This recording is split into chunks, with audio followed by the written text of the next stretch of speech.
welcome to BTG, Bridging the Gap, Strategizing for Student Success. My name is Marisa Bludorn. I am the editor-in-chief of BTG Magazine, and I am the founder of BTG, Bridging the Gap, Strategizing for Student Success, where we talk about all things youth leadership, empowering the young person to become the CEO of their life, their career, or their business. And so taking center stage is senior contributing writer, Coach Ray, and Stephanie Malinch is in the house. Hey, today we are focusing on, building confidence and mastering our young people's mindset, just waking them up to the fact that they can master their mindset, that is something that they should even be aware of.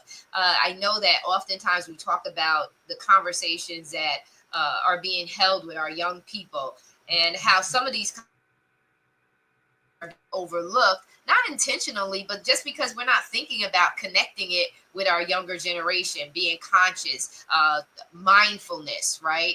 And the more that a young person is empowered through self-awareness, the more that they are likely to be more successful in navigating through this thing called life. And Coach Ray, I already know you're sitting on the edge of your seat, ready to dive into the topic as always. And so I'm gonna yield myself to you because you're in the room, right?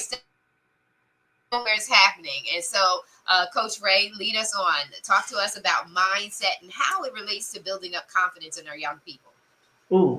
Yeah, I love this topic right here. You already know.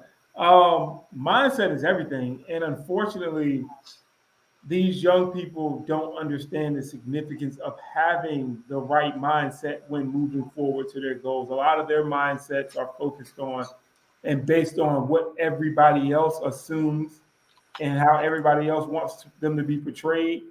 But the goal now, and I see it in the hallway, is a lot of their mindsets are affected by their peers, which is not an anomaly. It's something that's commonly done. However, this generation eats, sleeps, and breathes it. They don't want to break away from it because if they break away from it, they feel like they'll be alone. And so what I do as in my position and even things that I do outside of the school when I coach, outside coaching for kids, I do mindset shift. Like that's the big focus is we trying to get you to change your mindset and stop feeling like your value rests in the thought processes of other people. It doesn't. And this generation reacts and moves off of other people's mindsets. And that's where we are right now. Wow. So this is the biggest challenge. And then Stephanie, I'm going to let you chime in. Mm-hmm. The big young people, youth, they say the youth is wasted on the young, right? Because it's not until later on in life that you realize, I wish I would have, should have, could have, but I didn't. The key to me in the challenge, and what we as, the older generation, so to speak, I think needs to put in the forefront of our minds is how we shift them from being focused on just the present. The present is critically important too, to into the future, right? And when you have your mindset to be thinking in a way that says, hey, should I do this right now? And what are the consequences, beyond this very moment? What are the consequences of this? And to bring that in a way that becomes a discipline for them. I know that it's not going to be done overnight. And I know that it's never going to be flawless, but just getting them to start slowing down and not just being in this moment, but what happens tomorrow and the next day and the next day after. I think that that's also too something that needs to be a part of that mind shift as well. Stephanie, what's your take? My take is kids, if they think they don't, it's kind of like teaching a toddler to eat food. They don't like it the first time, they're not going to keep eating it. In academics, they don't think they're a good writer, so they don't want to write. They don't like doing math, so they don't try doing math. They're like, it's never going to get me anywhere. I'm not any good at this. that mindset is going to hurt them in so many ways later on in life. Even in athletics, Coach Ray, I bet your best athletes are there before you tell them to be there, and they're still there afterwards. And it's In a perfect world. yep. Uh-huh. They Well, just I can remember in cheerleading when I used to go to. Yeah, there would be those of us, and of course, we're dealing with a different generation, a different mindset, a different culture, a different society. But I would always hang out, and I'm going to tell you too. Even in my meetings now, I'll finish and say, "Does anybody have any questions?" I must lean in, and Stephanie, you're there. I must lean in a couple of times. Does anybody have any questions? Nobody has any questions, but no one is leaving the room because those people who want to become proficient are hungry. And proficiency doesn't come with. When I first started working with Toastmasters International on the youth leadership development level, and kids would be in self-conscious, and I would say to them, "Listen, you own the room. When you step up in the front, you own the room. If you take a deep pause for whatever reason, you own that. Like you don't have to." You're on a timer, but you don't have to rush yourself because you are in command of the room. And when we make there's an understanding that young people have ownership, that they don't have to because everyone else does. And that is more effective when you have that, approach when they're small. But it's not to say that that's the end of it, that you can't introduce or inject this different way of thinking. And it's up to them as to whether or not they want to own that, but that they can have control. And when I said to that young people, it introduced a different way of seeing things and a different way of how they can show up. Now, they can cultivate that and stuff. When you introduce new information or knowledge, it's not necessarily that you're going to see an immediate behavioral change. However, you've planted a seed in that young person or that individual that says, hey, the grass is not always greener on the other side. Look at the other side and the other side and the other side. There are so many different ways that you can view something. Just like you said, you're always going to be awkward in something that's new. Proficiency doesn't come without practice. And so you have to stay the course. And as adults or coaches, anyone that has any kind of leadership capacity with young people has to not allow them to so quickly walk away from things. I think that is one of those things like what nowadays is, unfortunately, like as a coach, you try, right? Like you try and you like a kid. I remember I had a couple years ago, we had a young man who quit the team because he felt entitled to the starting quarterback position. He got beat out. There's a quarterback competition. You lose it, you lose it. All right, you back up now. Okay, no harm, no foul. But because he felt entitled to it, he gave up because he didn't get it. So the day he came to me and we sat in my office and we talked, and I'm like, look, just it's the beginning of the year. There's no guarantee that this guy won't mess up and you won't take the spot. You try to get them to see things from a different perspective. But a lot of times with these young people, like mentality is, if I'm not going to be the focal point, I don't want to do it. And that's not a them thing, that's it ingrained in them because the adults and I hate to say this, and a lot of people get upset when I say this, there's a such thing as overpraise. There's a such thing as over nurturing to the point where your kid doesn't think that anybody else exists. So when you get that kid in that mindset that, well, every opportunity should be mine, and then that opportunity doesn't come, they quit. And it's like, no, you just need to work a little harder to beat this guy out. It doesn't mean that you can't get it. It just means that you weren't guaranteed to have it.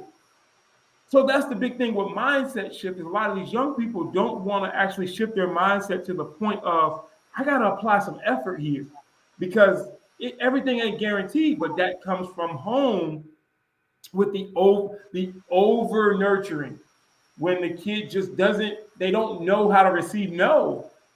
They don't know that it's a possibility that you may not be the line leader in this class. And you may not be the star. They don't know how to handle it. Right, right. So you hit a few things. So you know when they don't know how to handle that, that's a building of character, right? So the character building takes place whether you give up because and the importance of understanding team. You're a part of a team too, so your talent may be not be the top talent, but it is a talent or a gift or a skill set that the entire team as a whole needs, for them not to walk away. So a lot of that has to do with character building, as well. And just like you said, everything in balance, right? So you want to love your kids, you want your kids to know that you love them, you want them to also feel confidence too, but you got to teach them that balance and by not just thinking about the moment, but being in the present, but also to projecting out. Delay is never denial. Just because you didn't get it today does not mean, just like you said, it's not gonna happen. And the key is really teaching our young people to be open-minded and having a growth mindset rather than a fixed mindset, where they're like, well, if it didn't happen, then that's it. Well, take that challenge and turn it into an opportunity. Develop your skill set. I can remember working with a client, and the client had some delays. Well, at the time that the client was having delays, I was ready to do the work with this particular client. Later on, the client no longer has delays. Their time is up, open. Now they're ready to do the work. Well, guess what? My time is now not available. The difference in how my client showed up and how I showed up was with patience and saying, hey, this delay does not mean that there's never going to be an opportunity to work together. Now the tables are turned. This client decides, well, Marisa, I guess you're too busy, blah, blah, blah, blah, blah. You're busy, you're busy, you're busy, you're busy, busy. Well, it shows me their character, and how their one-sidedness, their fixed mindset.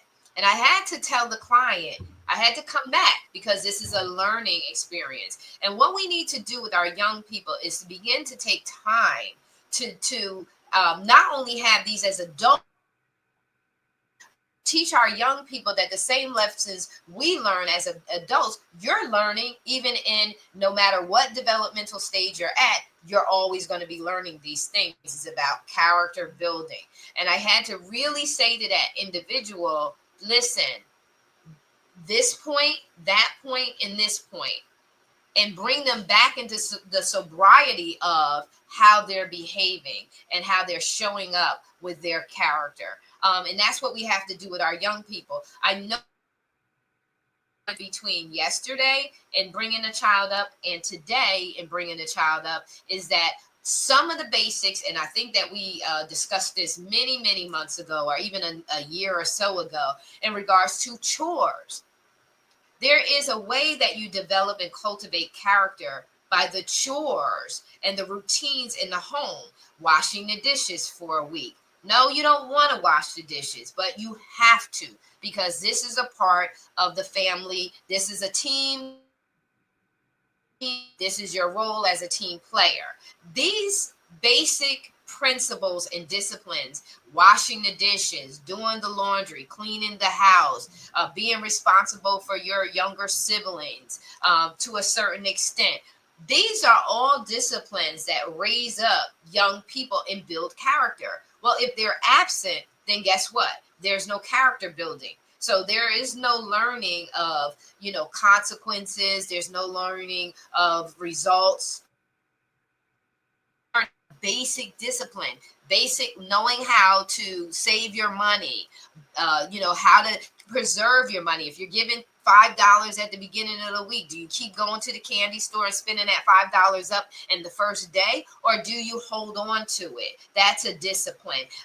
When they move out, how do they maintain their own home? When they buy a car, when they have a car, how do they know how to fix a tire? These are some of the basic principles that back in the day, children learn.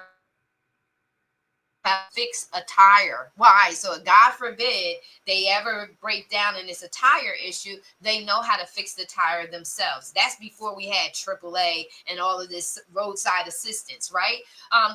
And we've taken away that responsibility. And when you take away that responsibility, you take away building of character. When you take away those responsibilities, you take away maturity. You take away responsibility. You take away a feeling of being prideful and proud in a positive way. So I know, Coach Ray, you talk about it all the time. It's like, it's the adults. Yeah. You say it all the time. And it is. And I hate to say it, but it is the adults. It takes a village, and we got to get back to, I believe, the basics. And even, I'm sorry, Miss Stephanie, you go ahead. Thanks. Another thing is I feel like kids don't understand that failure is not permanent. Failure is temporary. You may be in the wrong place at the wrong time. It may be the wrong season or whatever. You may need more years of growing up before you can do something. But just because you fail at something once, kids are like, oh, I'm doomed. And then that gets in their head and they think they're worthless. And then they do things they shouldn't do. And those are extremes. So we have to be careful of allowing our kids to get into extremes, because there's a root that takes place inside of them. It's like, I'm never going to do that again. Well, you can't say that, because there may be an opportunity, and now you got to eat those words because you said you never do it. And now you feel like, oh God, I can't, because now it's pride. I don't want to do it because I said I wasn't going to do it, and all these other things. So we want to make sure that it's a double-edged sword. We want to build their confidence, but we don't want to add to arrogance. We want them to be humble, but we also want them to be secure in knowing who they are. And so I agree. This strong balance in that, because I think that what's happening is, because they're young and they have the lack of maturity and lack of experience, it's manifesting as arrogance. It's manifesting as pride. And they don't understand it because they've not been around long enough to understand it, nor has anyone have the conversation with them so that they understand where this is coming from. But extremes are and when you do extremes, you're making a vow, and you don't want to make those kind of vows because it's very difficult morally later on, because now you're beholden to it. If anyone heard you say it, you're beholden to it. And that's another thing about young people, just like you saw peer pressure. If they said it, then now their friends are going to hold them to it, right? So we want to make sure that we teach them about extreme and an opportunity to take failure is not a bad thing, because you don't want to. You know how your gift will make room for you, but if your character ain't right, you won't stay there. So you don't want to go before you're ready either, right? So sometimes failing is in our best interest to make sure that we're properly prepared for something. So I believe that it's so important for us to understand words, afraid to use words that may be in society viewed negatively, which they're not negative. They're meaning that you're either not ready or that the opportunity is not for you at this time, for whatever those reasons are. But to take that challenge and say, hey, well, you know what? I'm going to work harder the next time. And sometimes it means even the next time, and maybe even the next time.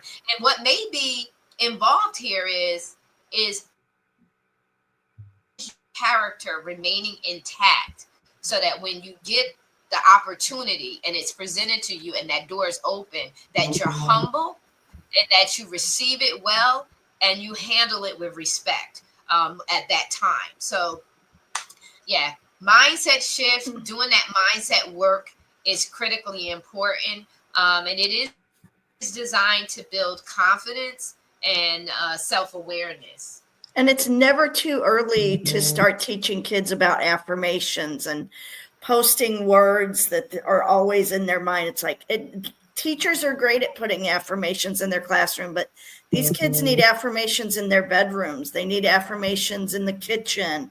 They need to see their parents affirming themselves. And another thing with words and with maturity and everything, with Valentine's Day coming up, it's okay for guys to tell a girl how he feels. It's okay to write a love poem or to say how you feel. It does not mean you're weak as a man to tell someone how you feel.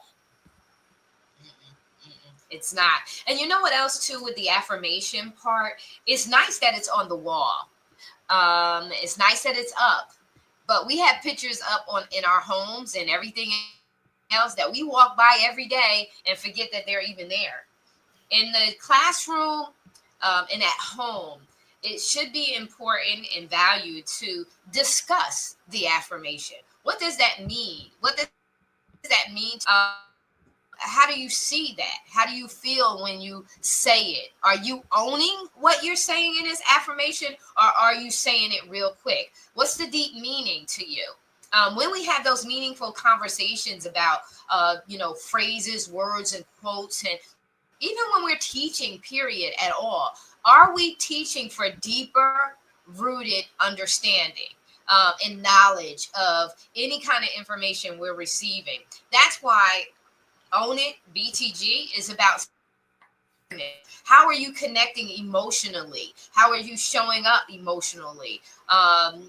Not emotionally in the sense of, oh my God, whatever. How are you? Just like you said, Stephanie, how are you owning your feelings?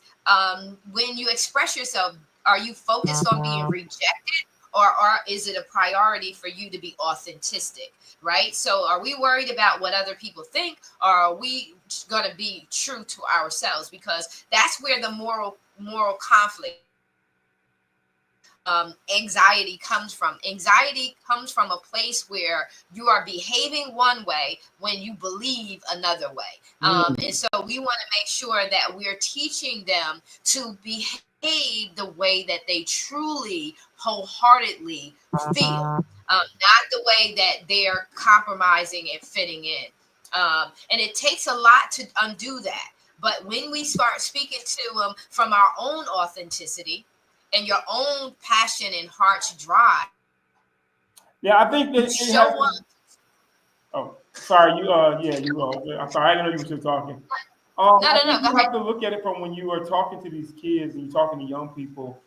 First thing, and one of the things that I love to do is find out what they want out of life.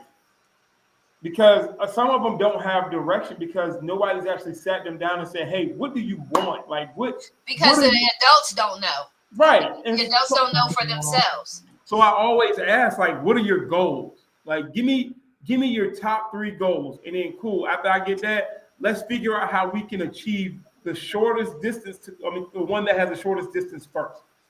What do we need to do? How do we expand that and break that down to where you can get there? And I think once we solidify the direction, the mindset is easy to shape and mold when they see it starts working. Because they have to see it. They got to trust that what you're saying is going to work. Right. So before we, above all anything else, they have to trust that what we say actually has validity to it. And that's when that's why you give them the little things to trust you in. Hey, try doing this first and then tell me what you think. And then when that works, and then you give them something else, tell me what you think. And then now you because you're consistent, they now started to trust you. And now there's a situation where they're like, wait a minute, this actually is working.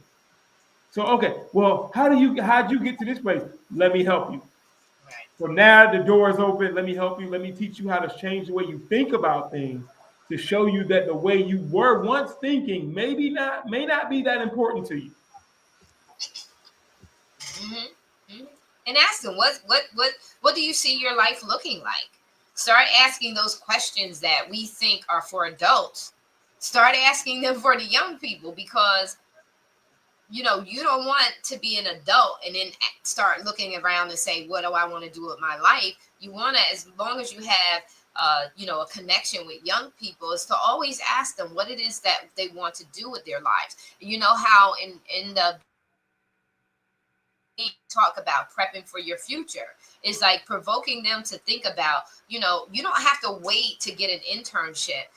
If you see some professionals, if there's a professional, industry or field that you're looking at as a teen, as a young person, and even if you have access to it earlier, if you could shadow someone, if you could sit in a doctor's office or in an attorney's firm, if you can sit in a courtroom, take away the dis-ease.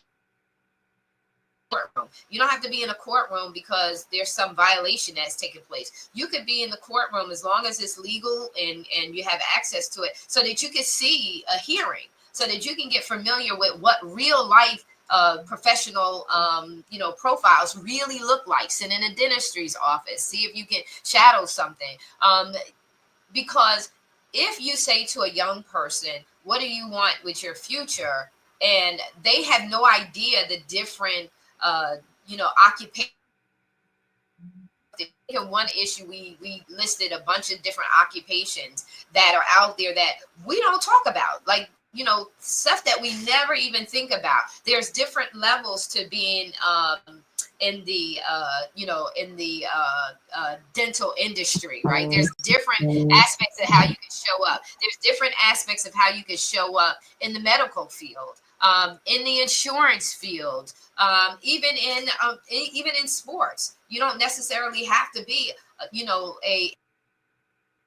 can actually be someone who does a radio show. There's so many different opportunities. But if a young person is questioned about what it is that they want in their life, and they have no idea, they don't have a menu to select from to even begin to cultivate an idea or a vision for a future, then we're talking to them, like in the abyss.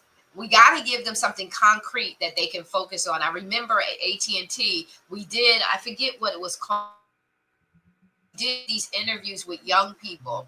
And at the time, it was like, great. Oh, okay, we're going to get these young people. We're going to bring them together, and they're going to talk about what it is that they want to do with their future. Well, guess what?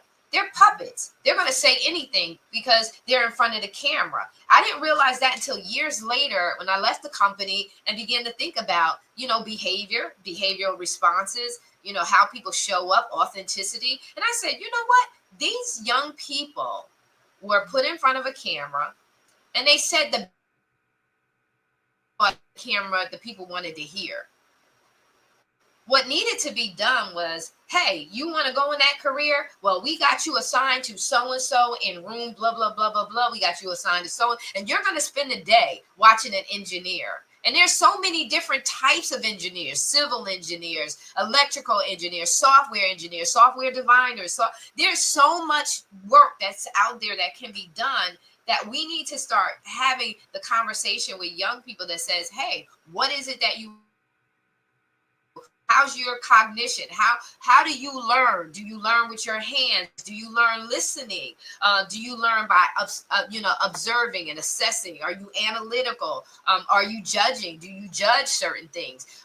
Learning what makes them tick and what ticks them off. That's when you're going deep into the core of who they are, and then you're starting to introduce them to them a way of doing that self-evaluation, right? That self, well, do I like that? How did I feel about, cause them to think. Like Stephanie said, when a guy wants to say something to a girl and they really like them, how did I feel about her response? Did you feel good about that, or did you not feel good about that? And then also too, if someone does not receive you, if you have said, I really like you, blah, blah, blah, and they don't receive you, we got to teach our young people, not that they discard the person, but they understand that your value is greater than that. Not mean that you're less. It means that you were not their choice. So you got to keep at this thing, because there's going to be someone out there that's going to see you, and they're going to value everything about you. We got to start having those deep-rooted, take your time, stop rushing conversations. Don't rush those kids away. Start really, really getting into, how do you feel? How did you feel about how, what they said and how they responded to it? And let them say how they feel. Right. Deep enough, opening up. And then you'll begin to give them a growth mindset rather than a fixed mindset. Because if they feel that you're judging them, if they feel that what they say is not going to meet your expectations, they're going to clank down and not talk. And you want them talking. You want them talking so much that, one, you get to know what's on their heart so that you can watch and you can help guide them. Not be the know-all, but just help guide them. And they'll begin to know them,